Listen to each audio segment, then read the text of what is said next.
4 տարի պատերազմող Ռուսաստանին եւ Ուկրաինային հաշտեցնելու ԱՄՆ-ի փորձերն արդյունք են տալիս։ Այս տպավորությունն է ստեղծում ԱՄՆ նախագահի հատուկ բանագնաց Սթիվ Ուիթքոֆի սոցցանցային գրառումը, որով նա հայտնել է կողմերին միավորելու ջանքերն ապահովել են նշանակալի առաջընթաց։ Երկու կողմն էլ համաձայնել են տեղեկությունները փոխանցելու իրենց ղեկավարներին եւ աշխատելու համաձայնության հասնելու ուղղությամբ։ Սա Միացյալ Նահանգների մասնակցությամբ ու նախաձեռնությամբ Ուկրաինայի եւ Ռուսաստանի եռակողմ քննարկումների երրորդ փուլն է, այս անգամ Ժնևում։ Նախորդիվ այս երկրները փորձել էին համաձայնության հասնել Աբու Դաբիում հունվարի վերջին եւ փետրվարի սկզբին։ Փորձերն էական արդյունք չէին գրանցել։ ԱՄՆ-ն պնդեց անհրաժեշտ է նորից բանակցել։ Ամեն ինչ շատ հեշտ է լինելու, ավելի լավ կլինի, որ Ուկրաինան արագ վերադառնա բանակցությունների սեղանի շուրջ, սա է ամբողջը, մենք ուզում ենք, որ նրանք գան։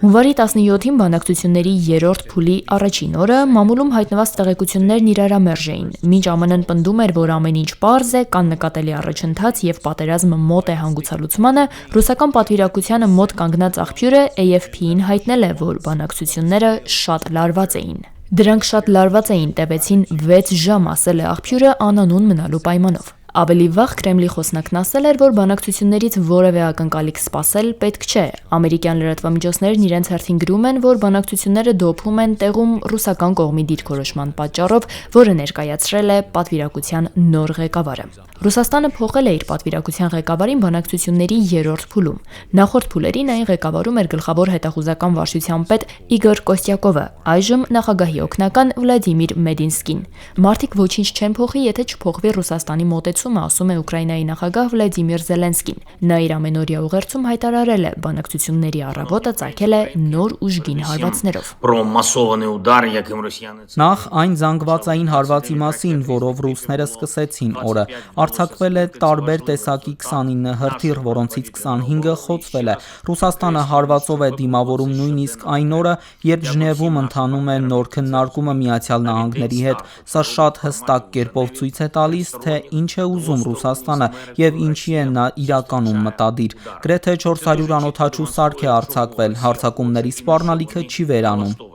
Բանակցությունների գլխավոր չլուծված խնդիրը մնում է տարածքային զիջումների հարցը։ Աբու Դաբիում երկրորդ հանդիպման արդյունքը գերիների փոխանակումն էր։ Այժմ ամենախնդրահարույցը շարունակում է մնալ Դոնբասի ճակատագիրը։ Ուկրաինայի նախագահը հարցազրույցում ասել է, որ ուկրաինացիները չեն ընդունի որևէ համաձայնագիր, որը կներառի ուկրաինական զորքերի միակողմանի դուրսբերումը Դոնբասից։ Էմոցիոնալ առումով մարդիկ դա երբեք չեն ների, երբեք։ Նրանք չեն ների ոչինչ, ոչ էլ Միացյալ Նահանգներին։ Դա մեր երկրի մի մասն է, մեր քաղաքացիները, մեր դրոշը եւ մեր հողը։ ԱՄՆ նախագահ Դոնալդ Թրամփը վերջին օրերին ակնարկել է, որ զիջումներ անելու պարտավորությունը պետք է ստանձնի Զելենսկին։ Ուկրաինայի նախագահը մեկնաբանել է այդ հայտարարությունը, հույս հայտնելով, որ դրանք բանակցային մարտավարության մաս են, այլ ոչ թե վերջնական դիրքորոշում։ Թեև այս հարցի շուրջ վերջնական պայմանավորվածություն ձեռք բերել չի հաջողվում, Ռուսաստանի Դաշնության արտաքին գործերի նախարարության պաշտոնական ներկայացուցիչ Մարիա Զախարովան հաջողություն է համարում յուրաքանչյուր քայլ, որը տանում է իրավիճակի կարգավորման։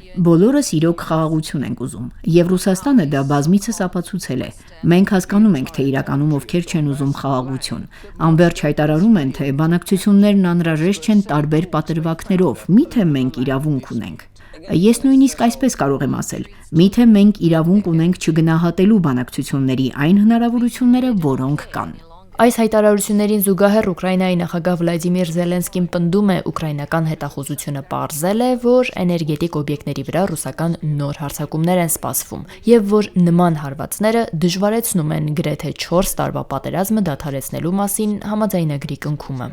Արուսյակ Կապուկչյան, Ռադիոլուր։